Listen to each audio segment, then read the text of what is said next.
Good morning and welcome to the Board of County Commissioners meeting. Today is Tuesday, May 21st, and we begin each of our meetings with an invocation. I do not see Susan Gillespie if you're here somewhere. Okay, do not see her coming down. Mr. Schleicher, would you be willing to pray for us this morning?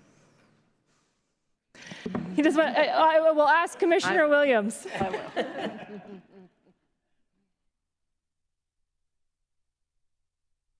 Our Father in heaven, we're thankful for this day, for our many blessings. We're thankful to be here, to celebrate our government, but more importantly, to celebrate Memorial Day and for those who have died in sacrifice for our great country. We ask Thee to please bless these families and please bless that we may always respect our military. We may always respect the work that they do for us, the protection they provide us, and the freedoms that they preserve for us. This we say in the name of Jesus Christ, amen. Thank you. And we have a special guest here to lead us in the pledge. If you'd like to come forward, Rivka.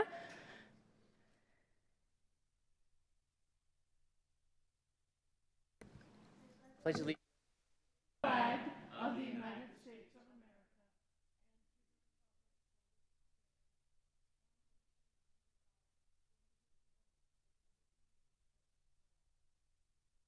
Thank you. Thank you so much. That was a special treat to have one of our young folks in the community leading us this morning. On to item 3. Item number 3 is staff emergency items, and I'm unaware of any staff emergency items today. Item 4. Item number 4 is changes, postponements, and notice of the next meeting.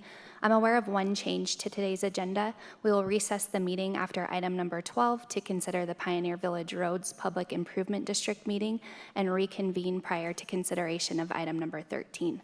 The next meeting will be Thursday, May 23rd at 9:00 a.m. for land use. Okay, before we move on to item 5, we do need a motion to excuse Commissioner Bremer. So moved.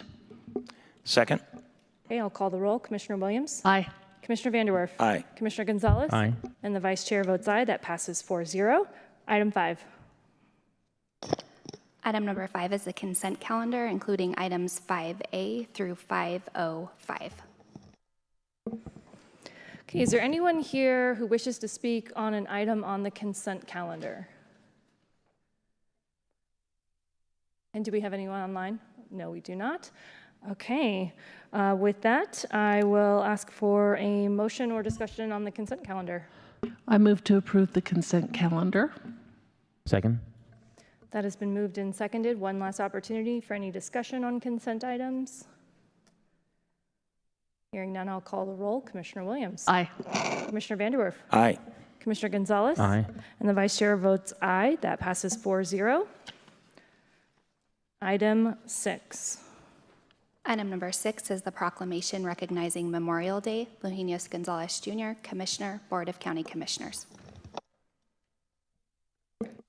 Thank you, Madam Vice, and we do have members here. They like to come up as I start to read this, and so I move to approve a proclamation recognizing Memorial Day 2024.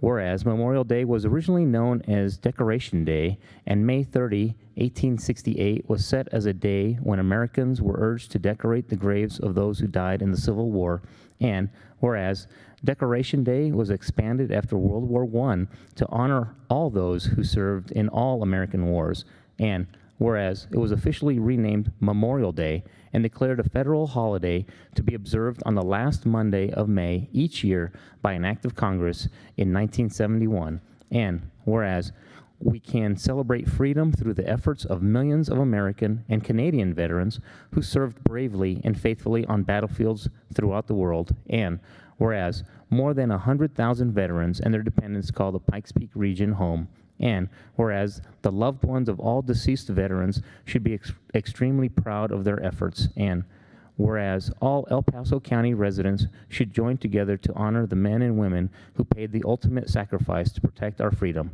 This sentiment of sacrifice was eloquently captured by U.S. President Ronald Reagan, who said, The United States and the freedom for which it stands, the freedom for which they died, must endure and prosper. Their lives remind us that freedom is not bought cheaply. It has a cost. It imposes a burden. And just as they whom we commemorate were willing to sacrifice, so too must we, in a less final, less heroic way, be willing to give of ourselves. Now, therefore, the Board of El Paso County Commissioners recognizes the sacrifice of countless men and women in uniform and their families and proclaims May 27, 2024 as Memorial Day in El Paso County, Colorado. Done this 21st day of May 2024 at Colorado Springs, Colorado, the Board of County Commissioners of El Paso County, Colorado, Cami Bremer, Chair, Carrie Geithner, Vice Chair, Lojinos Gonzalez, Jr., Stan Vanderwerf, and Holly Williams, members, and attested to by Steve Schleicher, County Clerk and Recorder. I will second.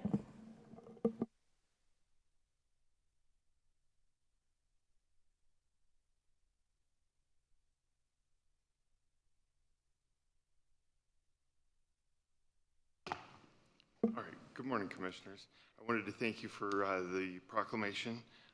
And Recognizing... could you just state your name for the record? Oh, I'm sorry. Thank you. I'm Skylar Holmes. I'm the Cemetery Director for Pikes Peak National Cemetery. I wanted to thank you all for making the proclamation to honor our veterans, both living and past. And the proclamation will be read at this year's Memorial Day ceremony at Pikes Peak National Cemetery. And Commissioner Gonzalez, I understand you'll be there. Thank you very much. It means a lot to me, it means a lot to my staff, and to the community as well. So thank you.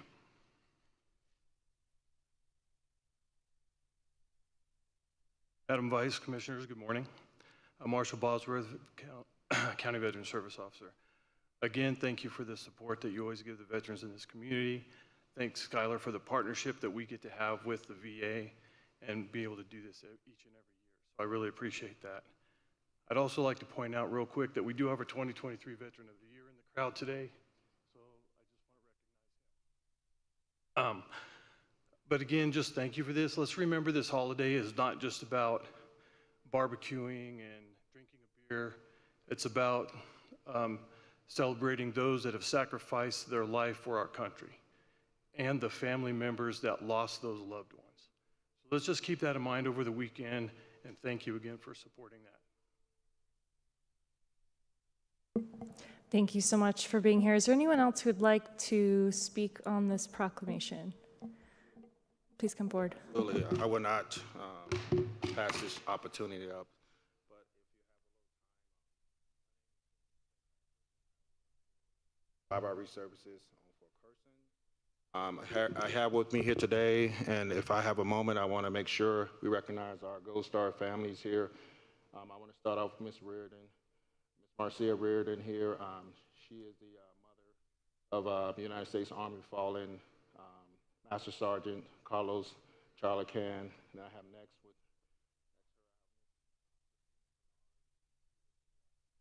spouse of U.S. Army fallen Corporal James Kennard, and he is a Vietnam veteran.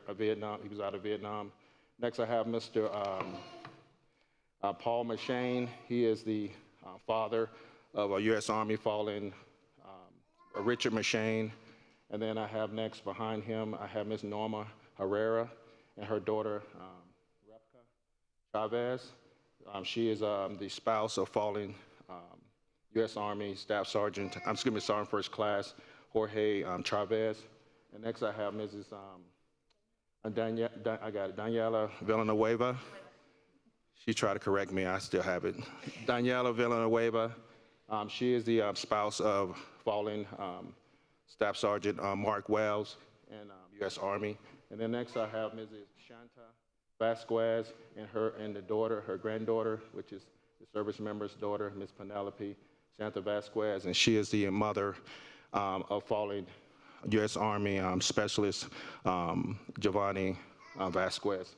And then I have lastly I have Mrs. Debbie Rowland. She is the mother and spouse of U.S. Army Corporal Christopher Rowland and her husband, Staff Sergeant William Rowland.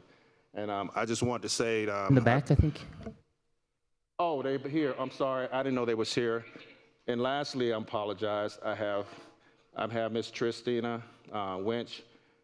She's here also with Mrs. Susan Paul, her mother, and her 2 children, Atlee and Lamb. They also here today. And these are some of your family members who are in your community. And they're here today to witness.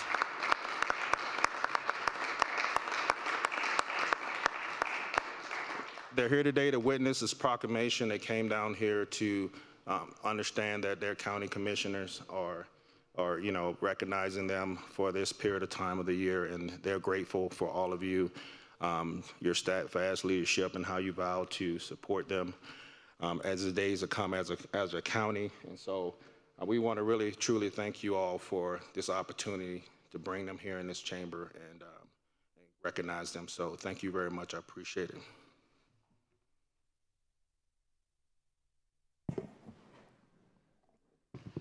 Good morning, and thank you for the opportunity to speak today. I'm Joe Lewis with Angels of America's Fallen. We're a 501c3 headquartered here in Colorado Springs to support children of our fallen military and first responders. And we believe as a nation that we should honor the loss and sacrifice of our military members who've died in protection of our country and our communities, whether that be a combat fatality or a wound, whether that's visible or invisible, or whether that's an illness, say from toxic exposure to burn pits. We continue to have our service members give their life in training accidents, in result of exposure to things that they did in the service of our country, and they have families, and their families' service and sacrifice continues. So we are honored to support the children of our fallen and engage them in healthy activities. And Memorial Day is a day when we take time to reflect and remember and honor those who have made the ultimate sacrifice. But for our families, that day is every day of the year, and it's an honor to be able to support them. And thank you for the opportunity to speak, and thank you for the proclamation today for Memorial Day. Thank you, and congratulations on your award as Veteran of the Year. That's an important one. Is there anyone else who would like to speak on this proclamation? And I don't see anyone that's coming forward. I see maybe some questioning faces, so if you'd like to come forward, please do. Don't be shy. We'd love to hear from you. Okay. So I will bring it up here then for comments. Commissioner Williams. Yes, thank you so much for being here. It is such an honor to have you here. Thank you for the service that you've given to the military and for the service of your spouses and your children who have given their lives in service of our country. I'm just a little overwhelmed to have you all here. That is fairly amazing. I will tell you, growing up, Memorial Day literally in our family was always Decoration Day. And so a lot of remembering of our loved ones who have passed on. We have had some who've participated in wars, but never who were lost in wars. And just from my own grandmother who had two of her sons, or at least one of her sons, being on the beaches of Normandy, it was a pretty overwhelming time to send any of your loved ones into war, and to get that phone call that you've lost one is really hard as well. So thank you for being here. On my Memorial Day this year, we are going to be in New York City and I'm going to spend some time finding the name of a civilian I know who was lost on 9/11. And her name is Catherine Labori. She was the head steward. She was the head flight attendant on one of the United Airlines. Her parents live across from us, Jean Yancey. And we honor them every year on September 11th. But I am very much looking forward to taking my children through the events of that day. And my older children, they're not young anymore, and taking them to some of the events of that day, because it's just forever burned in my memory. And we appreciate, and I will be remembering you as well on Memorial Day. Thank you so much for coming this morning. Commissioner Vanderwerf. Yes, thank you, Madam Vice Chair. And I also want to thank you all for being here this morning to be part of our small ceremony and the reading of this proclamation and the vote that will take place in just a moment. I know that all 5 of us commissioners feel very deeply about the need to do this. This is really important. This is to honor our fallen soldiers. We all know that. I am also a veteran, and I've served for 28 years. I know that I have fellow veterans on this board, as well as other members of this board who have veterans in their family. We are a military town, after all. And I know that on Veterans Day, I'm going to go down to VFW Post 6461, that's in Fountain, and celebrate with you, or at least honor, I should say, those that have fallen, and to do that together with those that also wish to honor those fallen. I appreciate the Gold Star families being here, and I'm, in the service that I had for 28 years, where I commanded, sometimes commanded big organizations, including commanding organizations that were overseas. I consider it very fortunate that I never lost anybody on my watch, and that included an operation in Iraq during the war. I was just very, very lucky. That was not true for other commanders, and I can tell you that we as commanders, the ones that command these organizations and care deeply about the troopers that work for us, it weighs on us heavily too when we lose somebody. It's hard for us as well.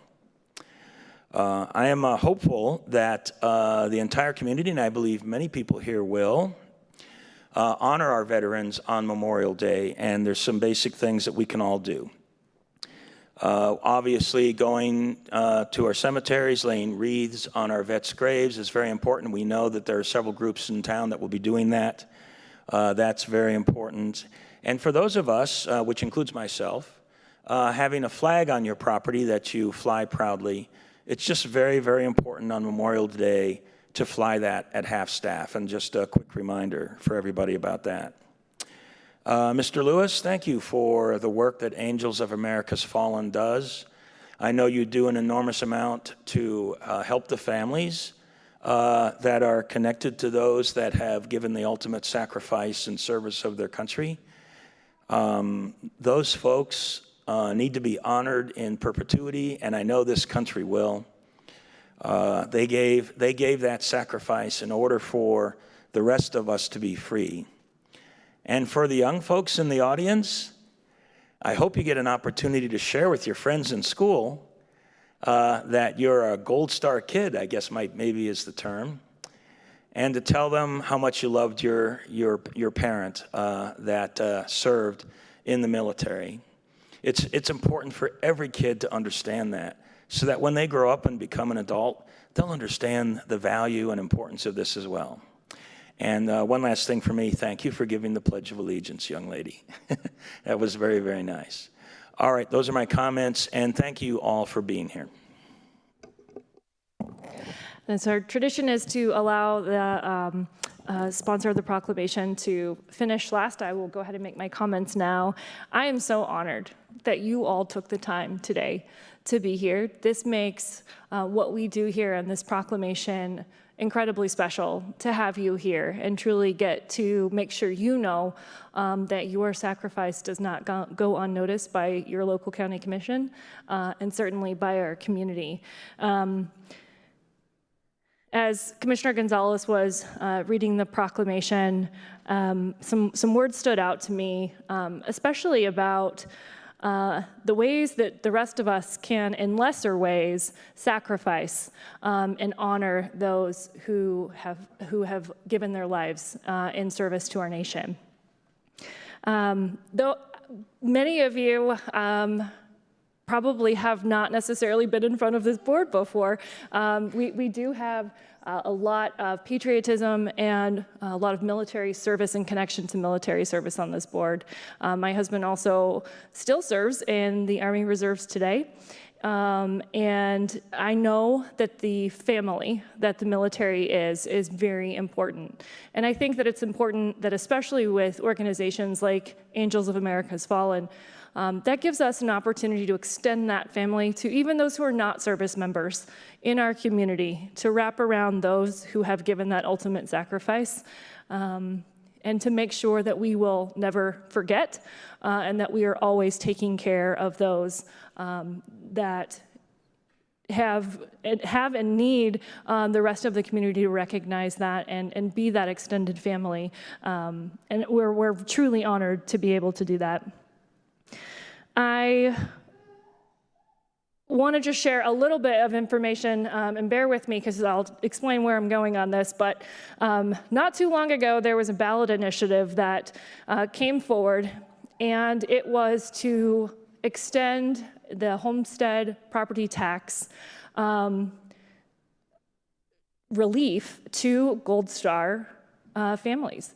And the reason that that is important, and I want you to know if you didn't know this, that ballot initiative passed with more support than any initiative in 100 years.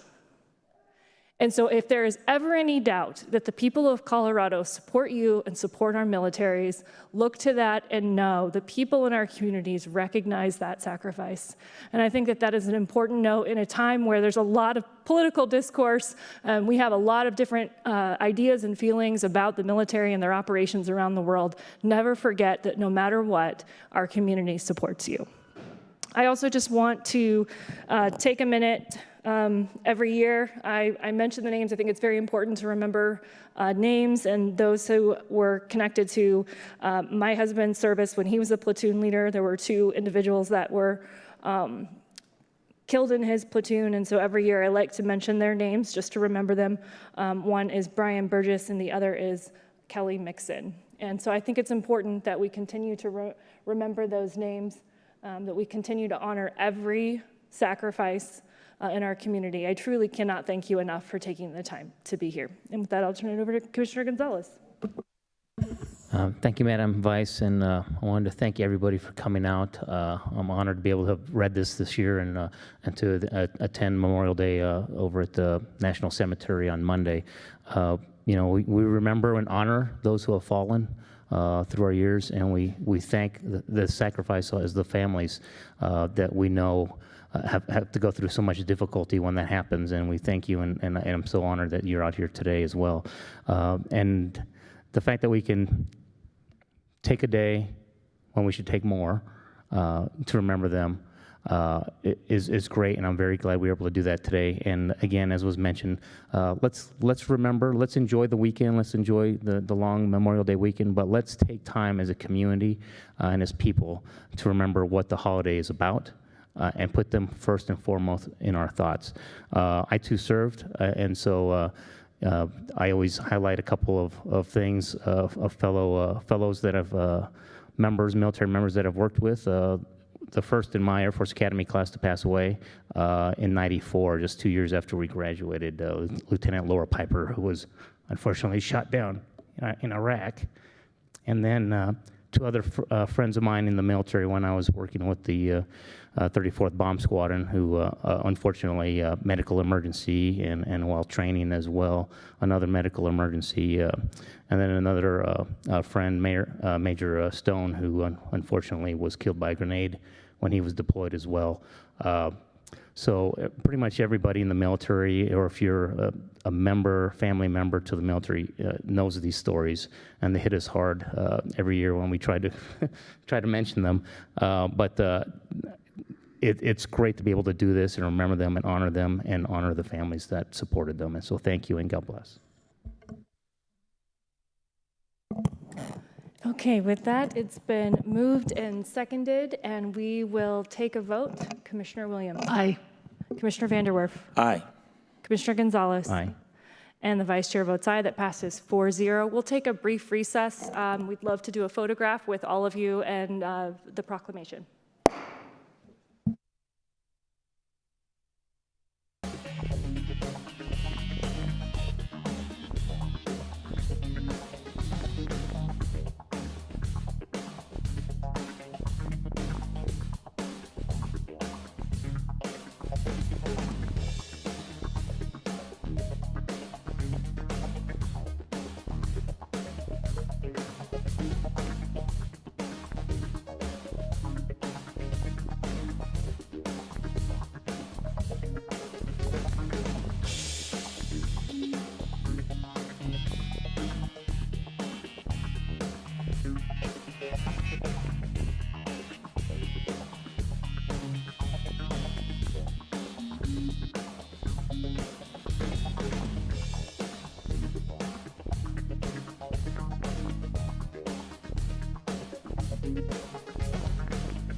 We'll return this meeting back to order and move to item 7.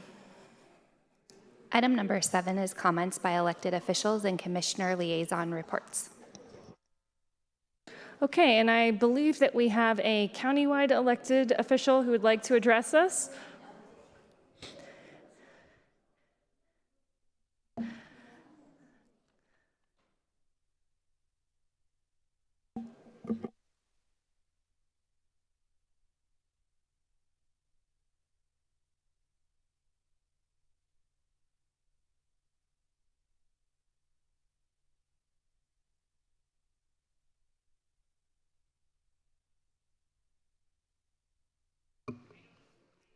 Aha, there we go. So first and foremost, commissioners, thank you for that Memorial Day resolution. As a former United States Marine that served in Desert Storm, Desert Shield, Southern Watch, and Deny Fly at I-2, understand the meaning of Memorial Day. And one thing that our vice chair did not share is when it came to the Gold Star members and the property tax relief, that was headed by El Paso County elected officials to include an amazing former state representative, Tim Geithner, who pushed that and got that onto the ballot, and he worked extremely hard to get that on there because that was the right thing to do. So I just wanted to sit there and just acknowledge all of the elected officials in El Paso County that worked extremely hard to get that on the ballot, and glad to hear that the citizens in the state of Colorado felt the same way we did to pass that unanimously on behalf of our Gold Star members. Secondly, commissioners, I want to sit there and also thank you for the approval that you just did in the calendar of the electronic recording technology, ERTB grant, that you just went ahead and approved for the clerk and recorder's office. So just a little background is in the state of Colorado, a $1 per document technology fee was implemented in the early 2000s to aid county offices across the state in funding technological advancements in recording. As a result, Colorado was the first multi-jurisdictional state in the entire nation to adopt e-recording across the entire state. So in the spring of 2014, a working group made up of real estate, lending, legal professionals, as well as counties conducted a statewide needs assessment and a request for information to evaluate the state of recording systems in Colorado. In the spring of 2016, legislation was passed in this board and a funding structure were created from Senate Bill 16-115. And just to share with you, as my recording manager, Jimmy Van Buskirk, who's right over here, just to share how busy we are and why this grant is extremely important to the citizens of El Paso County. So on average per year, Jimmy and his staff record over 167,000 documents here in El Paso County. In addition to that is that $1 recording technology fee that I just shared with you is on average, is we collect over $488,000 and we retain $162,000 over a 3-year period. So what is the purpose? What are we doing with these monies? Well, commissioners, what we're doing is we're upgrading our servers. We're going from 16 megabits to 32 megabits. So when people are pulling up documents online, it's much faster. Right now, we do have a system that is pretty archaic. It's slow. It's not keeping up with the influx of citizens that have moved here to our county. So we are upgrading that. But the most important thing is we are scanning all of our 1980 through 1989 general reception records from either historic microfilm off-site or books on-site for El Paso County. For those of us that have lived here, as we were here in the 80s, that was another historic boom here in El Paso County where a lot of people were moving in. So the Harris Recording Solution and also U.S. Imaging Team will provide our county with unparalleled combination of their expertise, proven process, and state-of-the-art technology to get every single document from 1980 to 1989 scanned into our system so that our citizens have access to it, our title companies, our real estate agents. So we will sit there and take a huge chunk of of that and make that available to our citizens. So again, thank you for approving that, and just to share with you how important that grant was. So thank you. Thank you so much for being here and sharing that with us. Any questions from commissioners? Comment. I think that that's, one of the things we do in county government that is so incredibly necessary, because the tracking of all of those records is very, very important, and having those, just so you know, the online access of those. There was a time, when I was public trustee, we would send you all a lot of stuff. And so that's a lot of documents to record, but there was a time when I worked at a company that investigated mortgage fraud throughout the whole entire United States. And it was so nice when we got one in El Paso County, Colorado, through on my desk, because it's just so much easier to look up stuff here. Georgia, I think, was about the worst to have to look up stuff. You'd usually have to call and order it. And so we are so much further ahead in Colorado on this e-recording, but it's just one of those necessary services the government provides, county government has to provide to keep track of all of the property records. And we appreciate the job that Jimmy does and his staff, as well as you. And thank you for bringing this to us, applying for the grant. Absolutely. Thank you, Commissioner. Okay, thank you so much. Have a great Memorial Day, Commissioners. Thank you. So we'll go ahead and bring it up here, starting with Commissioner Williams. Yes, I don't actually have anything to report today. Thank you. Commissioner Vanderwerf. Yes, thank you, Madam Vice Chair. So later today, I'll be participating in the Colorado Springs Public Art Commission meeting. And then tomorrow, I'll be actually, in the morning, I'll be in Denver. That will include a meeting with a few people, but also going to the Lincoln Club Colorado lunch at the American Legion Post 1.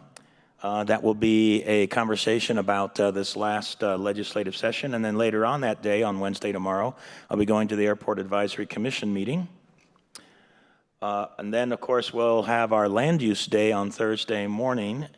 And I'm looking forward to that. And then, let's see. Just as a reminder, we have the Old Colorado City Territory Days. It'll be taking place this weekend, a huge event. Should be tens of thousands of people there, so it'll be very, very busy, and it's a lot of fun if you haven't had a chance to do that. So, and then let's see, we already talked about Monday, Memorial Day, that I'll be at the VFW Post 6461. It will be a breakfast that Monday morning. And then, as all of you may know, we'll be starting our CCI Summer Conference in Vail, and that'll start Tuesday morning. And as a result of that, we won't be holding a BOCC meeting Tuesday morning. And that conference will go through midday on Thursday the 30th. And then one last item for me is I'll be going to General Clark's retirement dinner Friday, 31 May, and that'll be in the evening. So I'm not able to go to the Air Force Academy graduation or any of the other events, but I will go to that retirement dinner. And that's all I have. Thank you. Commissioner Gonzalez. Thank you, Madam Vice. So I too have got the Board of Health meeting tomorrow. I will attend in the morning. Also have the airport advisory meeting Wednesday afternoon. Monday I will be attending as was mentioned, the Memorial Day ceremony at the Pikes Peak National Cemetery beginning at 10 a.m. And then next week, since we won't be holding a meeting, I will also be at CCI conference discussing issues related to the state and our local county governments. And then also at the end of next week, we'll be missing the Air Force Academy graduation because of CCI, but we'll also get to General Clark's retirement dinner next Friday. As it relates to other issues, I did mention last week I was going to highlight that I was waiting on some information to come in on these needle exchanges that I had learned about the week prior. The city of Pueblo was going through some ordinance changes, and they did vote to ban needle exchanges in Pueblo. And as I was looking up information related to their votes the week prior, I came across information that indicated that Colorado Springs has needle exchanges operating locally and have operated for some time.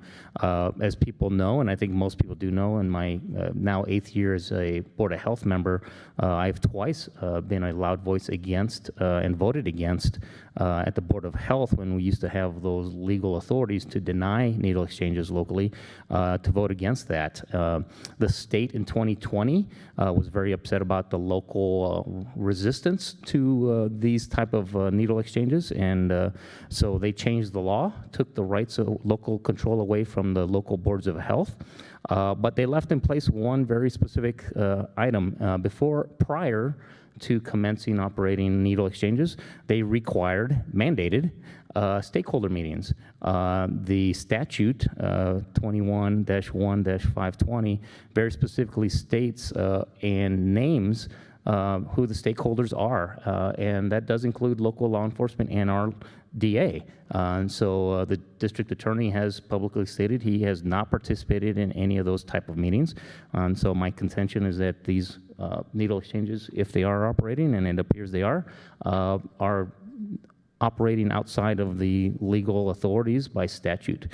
And so I've asked the mayor of Colorado Springs to investigate, and have noted this, and it was in the Gazette the other day. I am concerned about a couple things as related to my research on this. I sent a CORA request to CDPHE, the Colorado Department of Public Health and Environment, asking for any emails, texts, related communications from either of the sponsor organizations for these needle exchanges to CDPHE as related to starting needle exchanges or holding stakeholder meetings. Response I got from CDPHE to my CORA request was, I will read it. There's a quote: CDPHE does not have any records responsive to your request. This concludes the department's good faith response to your request for records. I thought that was interesting because the state website has the needle exchanges on their website, and so I responded back. In light of that, why do you not have any communications when you added them to your website? And in response to that, Dr. Ryan responded back. Commissioner Gonzalez, in response to your follow-up question, she responded as to why, and I'm actually concerned about her response. We learned of CHN's planned expansion into El Paso County in 2021 through conversations with CHN staff. So apparently you don't need documentation. You need conversations to get stuff done and approved at CDPHE. We added the Colorado Springs location's address to the directory of syringe exchange programs posted on our CDPHE website when we learned of the site's launch date. So again, you don't need to confirm whether you've gone through the right law, statutory requirements. You just apparently need to notify an entity that you're doing something, and apparently that's potential to get you approved. However, CDPHE, which is also concerning, says as a follow-up, and this is from Ned Colon, their chief medical officer, and the response before was from Jill Hunsaker Ryan, the executive director of CDPHE, the first one. This one, the response says, the law does not give CDPHE the authority to regulate or investigate syringe access program operations. Additionally, in the second paragraph, CDPHE does not oversee, request, or receive documentation of stakeholder meetings concerning the establishment of a syringe access program operated by the county public health agency, district public health agency, nonprofit organizations, or healthcare facilities that intend to operate a syringe access program. So, of course, into that, I replied, well, if you're not the oversight or regulatory investigation authorities, I sent them an email, I believe is 8 days ago, asking them to simply provide me the department that does and their contact information. I am still waiting, and I have sent a follow-up email because apparently that's a very difficult question, trying to figure out who actually has any regulatory or oversight authority of these. And so it concerns me greatly that CDPHE apparently does things with phone calls and not documentation, and then has apparently, potentially, no idea who oversees these operations. Thank you. Commissioner Van der Werf. Yes, thank you, Madam Vice Chair, for the follow-up. Commissioner Gonzalez, I appreciate your comments. I actually would like to add to it, since I do sit on the State Board of Health, which is the governing board for CDPHE, and I can tell you very specifically of two specific instances where grant programs were brought before the Board of Health that we had to vote on the allocation of grant dollars, and embedded in the recommended recipients of those grant dollars in both of those instances were programs that specifically, they ran several things, but in addition to running several things, they were also running syringe exchange programs. In both of those cases, I expressed my concern about the syringe programs. I didn't have any objection to what these organizations were doing outside of the syringe exchange programs, but I did express concern about that. And I did vote against the distribution of those funds, objecting to the distribution of the funds based on the syringe programs, which were not hidden in the proposed board meeting agenda. They were expressly stated. So I can tell you that CDPHE does run grant programs, and they do contribute to organizations that distribute needles. And my recollection might be a little faded here, but I seem to recall at least one of those organizations was based in Colorado Springs. So what I think I'd like to do is go back to the agenda for those two meetings for the vote. And it was everybody on the State Board of Health voted for those grant allocations except myself. I was the lone dissenter voting against it. So I can tell you in no uncertain terms that CDPHE has a record and does deliberate over grant programs to include organizations that do needle exchanges. They absolutely do that. And they have a body that does a review of their grant programs, and they determine how those funds would be distributed, and then they send that proposal to the Board of Health for approval. But I'll find those two agendas and the record that I can find, since it seems like CDPHE isn't interested in providing you any data. I can provide to you the stuff that I've been personally involved in. Thank you, Commissioner Van der Werf. And CDPHE does acknowledge that they provide grants for needle exchanges. So that is something. However, again, there was no knowledge of an operation in Colorado Springs, to my knowledge, until recently. And my concern in that scenario that you've given is that they've approved grants for a operation that has likely not started in compliance with state law.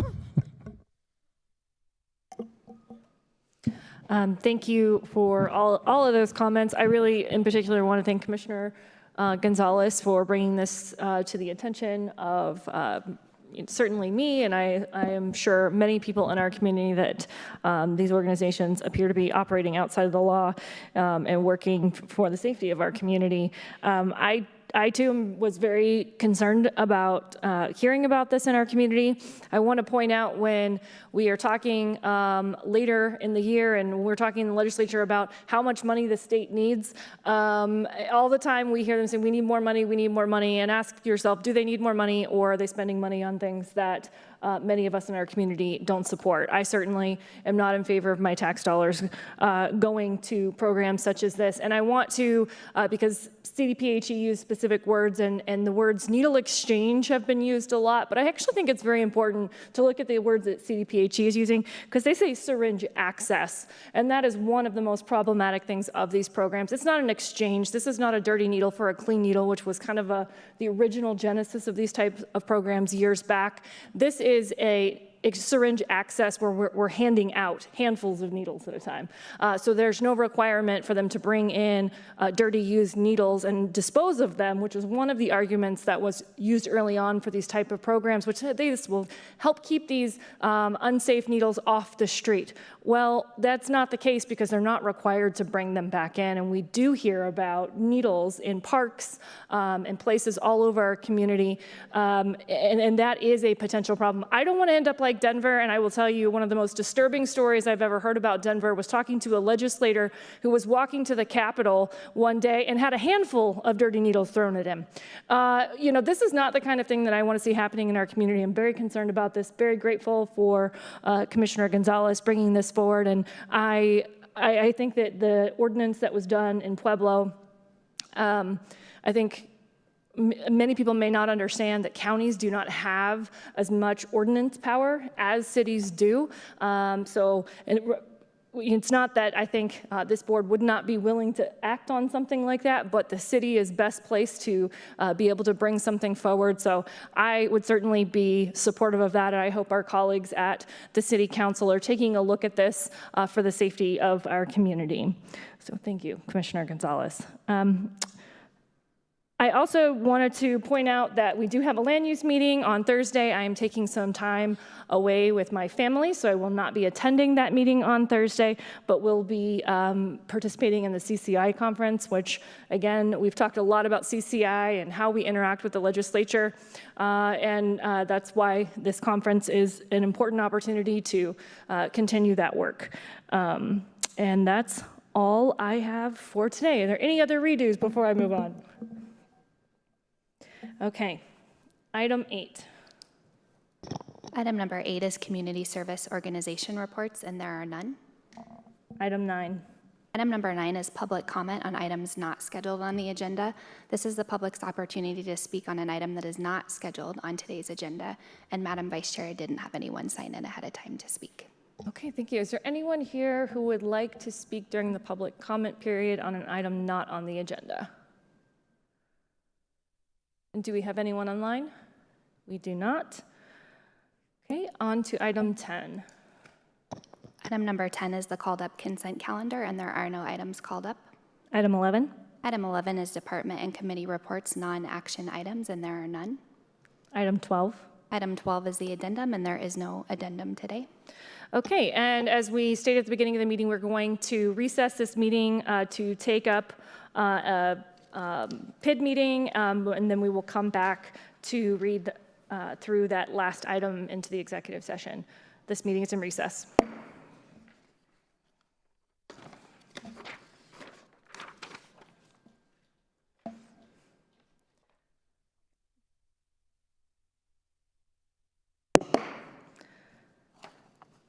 Good morning. This is the Pioneer Village Roads Public Improvement District meeting. Today is May 21st.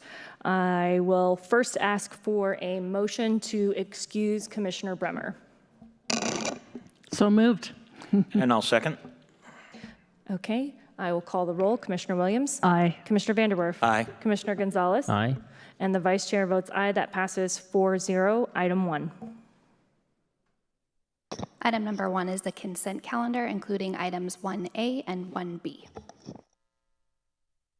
Do I have a motion? Madam Vice, this is my district. I did want to, just because occasionally we get a follow-up question about the proposals, I don't know if you could offer up if there's anybody in the public dialing in from the PID, because this is, once a year they're approving the plan to which roads they're going to approve. It's done through the PID board, but I just want, it'd be nice, I think, if we offer up, see if anybody's called in from the general public for that area. Sure. And I'm looking for a signal from the booth. There is no one online. Is there anyone in the audience that would like to speak on this? Okay.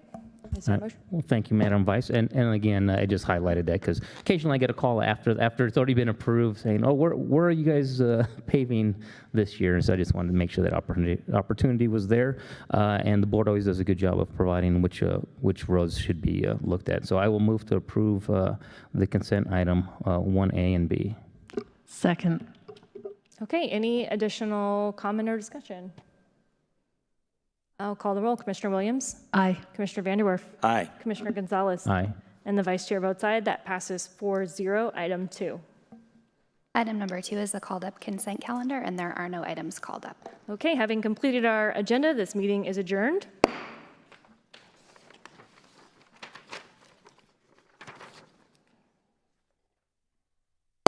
And I called back to order our regular BOCC meeting, and we are on item 13.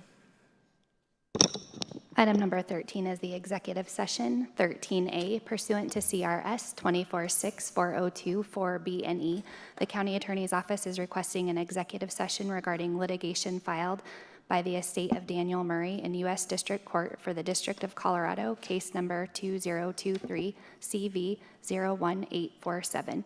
For the purposes of the executive session include conference with the county attorney's office for the purpose of discussing legal advice on specific legal questions related to a litigation matter, and 2, determining positions relative to matters that may be subject to negotiations, developing strategy for negotiations, and instructing negotiators. Mary Geringer, Senior Assistant County Attorney, and Stephen Martin, Assistant County Attorney. I move we go into executive session for the purposes stated on the record. I'll second. Okay, is there any discussion? I'll call the roll. Commissioner Williams? Aye. Commissioner Vanderwerf? Aye.